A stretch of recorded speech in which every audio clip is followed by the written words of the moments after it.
A look back at last night's Smackdown, where the main event for Fastlane was set. Tonight's hot news and my perspective on Nia Jax. This is PWR Tonight for Wednesday, February 7, 2018. And thank you for joining us wherever you are all over the world here on YouTube. Damian Nelson coming to you here from the Pro Wrestling Report studios for the Wednesday edition of PWR Tonight. I want to remind all of you to subscribe to us here on YouTube so that you never miss an episode. And if you're listening to us here on our podcast version on blogtalkradio.com/PWR or on your podcast feed, be sure to subscribe to the show. It's free to do both. And let's get to tonight's hot news. I want to issue a correction for something I stated yesterday in the episode of PWR Tonight, where I stated that next week on Raw there will be a three-way match to determine the final entrant into the Raw Elimination Chamber, the men's Elimination Chamber match. I was wrong. It's actually a fatal four-way, and the person I omitted from that matchup was indeed Matt Hardy. So Matt Hardy, Bray Wyatt, Finn Balor, and Apollo Crews get a shot at the last spot in the Elimination Chamber match. I'm going to go with Balor, because Hardy and Wyatt still got a little something going on, so they can extinguish themselves from the mix. And then you've got Crews, who will have a great match and almost beat Balor, who will ultimately win and be put in that matchup, the Balor Club represented in the Elimination Chamber. That, of course, is just this broadcast journalist's opinion. Also in hot news, last night on Smackdown, we'll talk more about what happened on the show in a moment, but the show garnered about a 2.5 million viewer rating, if you will, and that compares to the 3 million or so, just over 3 million, that watched Raw this past Monday night. Solid effort from both shows, good viewership from both shows, and really, if you combine those, you got 5.5 million people watching WWE programming on Monday and Tuesday night. With that, let's talk about Smackdown from last night, and it was an interesting show to say the least. A very quick 2 hours, a bit bumpy in that opening segment between Shane McMahon and Daniel Bryan. I've talked for weeks on this broadcast, on these shows, about how that tension continues to rise between the two, with Shane questioning Bryan's motives of continuing to give Owens and Zayn a shot at the championship held by AJ Styles. And if you think back to a couple of episodes of Primetime ago, David Hero sat in that chair and said that he wouldn't be surprised to see a six-man match involving Daniel Bryan at WrestleMania, perhaps him teaming with Sami Zayn and Kevin Owens. He endorsed Sami Zayn.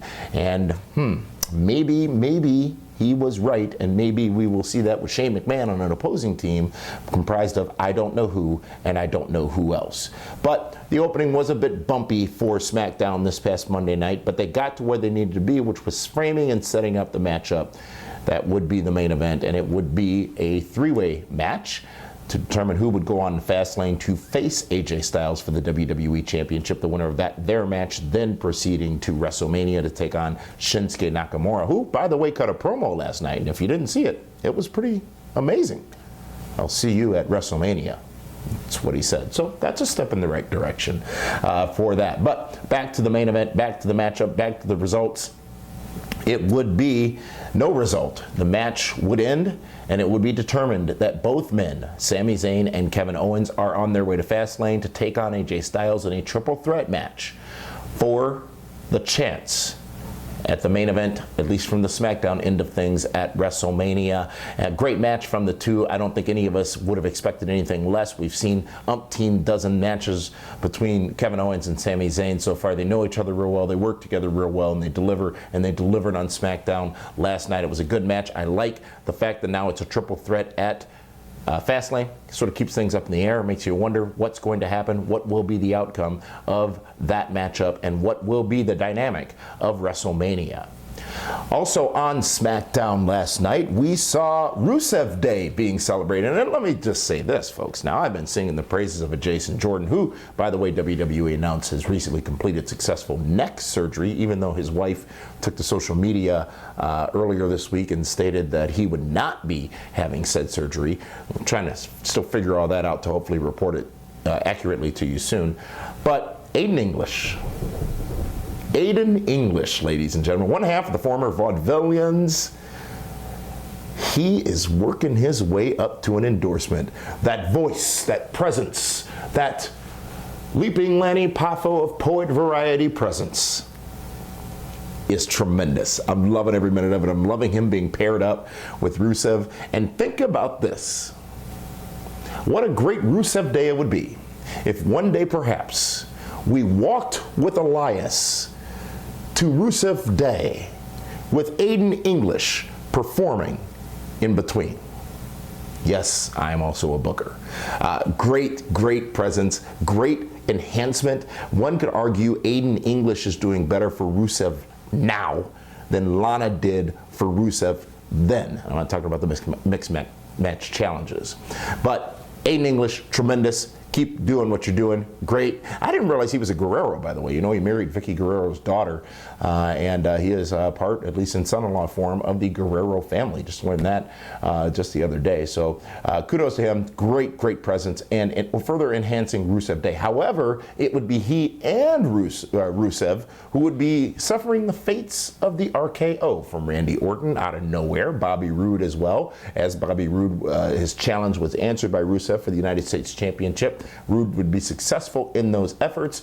Randy Orton with an RKO for 3, and still unsure what his path takes him toward for WrestleMania and what he'll be doing, but Randy Orton RKOing all 3 and really making a presence on Smackdown.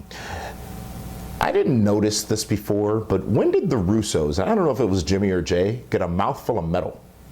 They were doing their promo, which was excellent. Again, they could be the best talking tag team in the business right now, and I'm sorry if I'm barring anyone. Notice I didn't say bar none. But dang, they did great, proving their presence, proving their self, at least in verbal form, this past Tuesday night, just last night on SmackDown. And let's not forget Shelton Benjamin and Chad Gable getting a bit more of a rub and more of a substantiation, I guess you can say, on SmackDown as well. Well done for both teams, but I continue to be a tremendous fan of the Usos, who I think continue to be underrated. And if you have not seen it, watch their promo from Tuesday night. They talk about going from Samoan drops to elbow drops, whatever, colorful tights to day one-ish, all that stuff. It was good promo that sort of reestablished and maybe reaffirmed in people's heads just how good, if not great, that they are. The New Day. They had they were doing the social media gimmick backstage, and the continued story saga, if you will, of the brewing story and saga that may be existing between Booker T and Corey Graves has been the subject of a lot of commentary on the last 2 nights of WWE television, where they're subtly jabbing or poking or working us all. And usually this backstage stuff doesn't permeate onto air, and as we told you about on a recent episode of this broadcast, Booker T on his podcast made some comments about Corey Graves not being in his good favors, and that he feels that Corey Graves was the reason he was removed from WWE Raw. We talked about that last night on PWR Tonight, so you can check that out and see my perspective on that. But still, it was entertaining. The New Day always entertaining as they are on SmackDown, and they did it again last night. So overall, I thought SmackDown was a very good show. I really did enjoy it. I thought it was good. I thought it was deliberate in its pacing. Like I said, it started off a little bumpy, a little slow, but everything they did made sense. And I think when I say that it made sense for what was presented last night on television, for where they're going to Fastlane, and where they're seemingly going for WrestleMania as well. Speaking of WrestleMania, as you see behind me, folks, the biggest party of WrestleMania weekend, Shenanigans on Bourbon Street, comes to you on Friday, April 6th. Several talents have been announced. All the details right now at pwrshow.com. Of course, the featured talent, the host, the man who is throwing the party, Big Sexy Kevin Nash, will be there in full force. And the hostess with the mostest, SoCal Val, will be emceeing the night's festivities on Bourbon Street, the only wrestling event in WrestleMania weekend, during WrestleMania weekend, that will occur officially on Bourbon Street. Beads, balconies, boobs, all of that will occur at Shenanigans. I, as Mr. McMahon used to say, guarantee it. Shenanigans, New Orleans. Tickets are on sale now and moving faster than they have in previous years, because all tickets include an unlimited open bar all night. You can get that at pwrshow.com right now. In tonight's perspective piece, ladies and gentlemen, I want to go back to two nights ago, edition of WWE Raw and talk about Nia Jax. And over the course of the last few months, Nia Jax has been presented sort of off and on as a monster diva, if you will, in WWE. And she has even taken to social media at times to talk about, for lack of a better term, some fat shaming that she's gotten. And it really made me, especially after looking at that piece that they did, that video piece, that package, if you will, that they did about Nia Jax, and the fact that she may be on her way to a triple threat match at WrestleMania, and got me looking a little more into this. And whenever we've had a situation, you go back to Karma in WWE, go back to even Mickie James at times, because she suffered the same ridicule, where you have a larger diva or a larger woman and they are treated differently and they are looked at differently. Maybe Alexa Bliss was onto something. And my question is, why is it different? You've got big men in the business. No one compares a Braun Strowman to a Finn Balor, who probably is the most amazing physical specimen in the world of wrestling right now. I think he's got negative 6% body fat. But be that as it may, you look at the opposite of that in Braun Strowman, or even a Big Show or a Kane or somebody else who may be of a bigger boned proportion, and it's never talked about. But what is talked about is when it occurs amongst the diva ranks. If you wanted to lay blame, I guess you could lay it amongst several different people. Primarily, probably, the way WWE has presented the former divas to us in the past. It was a sex symbol. It was all about salacious sexiness. And when you have somebody who fits outside that mold, I think we are conditioned as fans to question, why are they there? Why are they different? And are they there to be teased and picked on? Now, I believe, in my opinion, that Nia Jax is a beautiful woman. She's not a fat woman at all. She's not even a large woman at all. Comparatively speaking to the little people that they put her next to, I mean little women wrestlers that they put her next to, yeah, she stands out. She's a bit different, but that doesn't make her bad. Doesn't make it a bad thing. So I would challenge all of us as fans to overcome what some of us may think when we look at some women wrestlers in WWE who are presented or who are built differently than others, and compare that to the vast majority of the body styles and types that we have on the men's roster. If it's okay there, how is it not okay for all? Because I'm not saying everyone thinks this way, but it's been prevalent. How is it not okay for it to be the same for the women's? I think WWE has done a great job over the last few months, if not year and a half, of putting the women's competitors on even par with the men's competitors, and they deserve an amazing amount of credit for that. That is tonight's perspective, ladies and gentlemen. Feel free to comment and share your thoughts on all that I had just said right here on YouTube or on our Twitter page at PWR Show. Does Twitter really have a page? But on Twitter, at PWR Show on Twitter. And speaking of PWR Show, go ahead and like us on Facebook, because come Friday, 6 o'clock p.m. Central Standard Time, we are going to be here in the PWR studios, and we will be live on Facebook for Feedback Friday. Yes, indeed. Feedback Friday will be live on Facebook to the masses all over the world.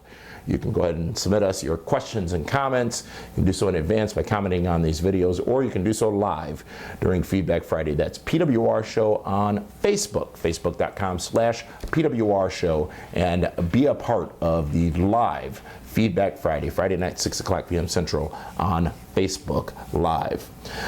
Tonight, of course, we've got NXT. Tomorrow night, we've got Impact, and we'll be bringing you another edition of PWR Tonight tomorrow night. So be sure to subscribe to us here on YouTube, and be sure to get those notifications when we do post new episodes. And if you can't watch it, the podcast version lets you take it with you on the go. These episodes, somewhere between 10 and 20 minutes, gives you enough time to digest all the previous day's wrestling news on your commute to work or school or wherever it is you may be going the next morning. You can easily subscribe to those podcasts by going to blogtalkradio.com/PWR. So with that, for all of us here at the Pro Wrestling Report, thank you very much for joining us here on PWR tonight, and we look forward to seeing you again tomorrow night for an all-new episode.